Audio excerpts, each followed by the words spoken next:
Welcome back. A little breaking news as we near the end of the program. The President of the United States today gave an interview to two reporters from the New York Times. In that, he suggests that the former Obama National Security Advisor, Susan Rice, may have committed a crime in his view by unmasking, by getting the names of Trump transition officials who were listed in intelligence documents. Here's what the President told the New York Times. I think it's going to be the biggest story. It's such an important story for our country and the world.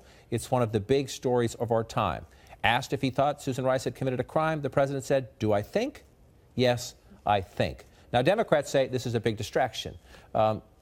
It's a confusing story. It's a complicated story. In the few minutes we have, though, for a President of the United States to say he thinks someone has committed a crime when that President of the United States and his team are being looked at by the FBI, by the Senate Intelligence Committee, by the House Intelligence Committee.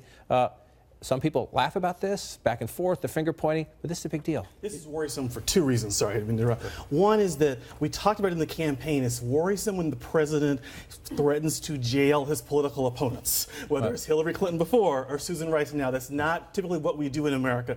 The second thing that's worrisome is we usually have the president doesn't weigh in on what DOJ should do. The president does, in theory, run DOJ, can manage that. He usually doesn't weigh in on whether someone committed a crime or not. So usually Obama was always aware of not saying, yes, someone committed a crime or no, they didn't. So it's very unusual for him to do that, and sort of a real break with norms is really important to think about. Now, he declined to say, Michael, the President, he declined to say if he had personally reviewed new intelligence to bolster his claim, but pledged to explain himself, quote, at the right time. Yeah, this Susan Rice story is not exactly President Obama manipulating the microwaves inside Trump Tower, but it is a legitimate distraction for him and one that he's going to keep playing up here. I can tell you that the news on the Susan Rice made yesterday inside the White House, they are asking additional questions about what other decisions she made inside the White House that should have been made inside the Pentagon. Right. And